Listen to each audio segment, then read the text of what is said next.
बिहार विधानसभा चुनाव की तैयारियां जोरों पर हैं। चुनाव आयोग ने मतदान की तारीखों की घोषणा कर दी है। मतदान 2 चरणों में होगा। पहला चरण 6 नवंबर को और दूसरा चरण 11 नवंबर को। वहीं नतीजे 14 नवंबर को घोषित किए जाएंगे। आज भारतीय जनता पार्टी ने अपनी दूसरी उम्मीदवार सूची जारी की, जिसमें 12 नाम शामिल हैं। खास बात ये रही कि लोकप्रिय लोक गायिका मैथिली ठाकुर को अलीनगर सीट से टिकट दिया गया है। ये भाजपा की नई रणनीति का हिस्सा माना जा रहा है। मैथिली ठाकुर ने पटना में पार्टी की सदस्यता ली और कहा कि वे बिहार की सांस्कृतिक विरासत को मजबूत करने के लिए काम करेंगी। प्रधानमंत्री नरेंद्र मोदी ने मेरा बूथ सबसे मजबूत अभियान के तहत बिहार के बूथ स्तरीय कार्यकर्ताओं से उन्होंने कहा, बिहार के युवाओं ने वो तबाही का दौर नहीं देखा जो पहले था। अब एनडीए की एकजुटता से सुशासन बनेगा। महिलाएं और बहनें इस जीत की ढाल होंगी। मोदी ने 20 अक्टूबर और 14 नवंबर को दोगुनी दिवाली की बात भी कही, जो एनडीए की संभावित जीत का संकेत माना जा रहा है। वहीं एनडीए में सीट बंटवारे को लेकर हल्का तनाव भी देखा जा रहा है।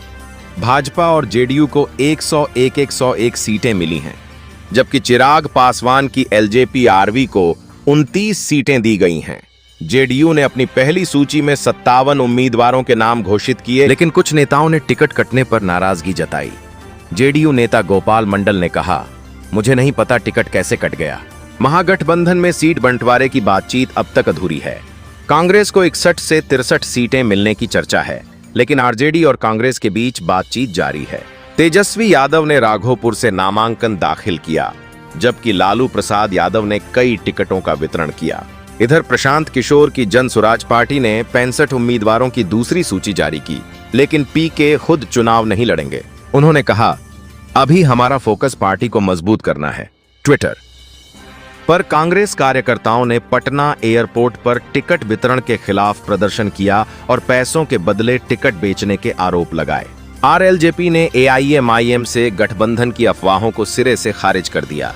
इस चुनाव में नक्सलवाद और बेरोजगारी बड़े मुद्दे बनकर उभरे हैं। चुनाव आयोग ने महिलाओं के लिए ब्रेल वोटर स्लिप और बुर्का पहनने वाली महिलाओं के लिए विशेष व्यवस्था की घोषणा की है।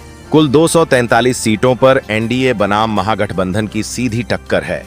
वहीं जन सुराज पार्टी तीसरा विकल्प बनकर उभर रही है। बिहार की जनता बदलाव की उम्मीद में है और अब देखना दिलचस्प होगा कि 14 नवंबर को किसके हाथ में बिहार की सत्ता की बागडोर जाती है।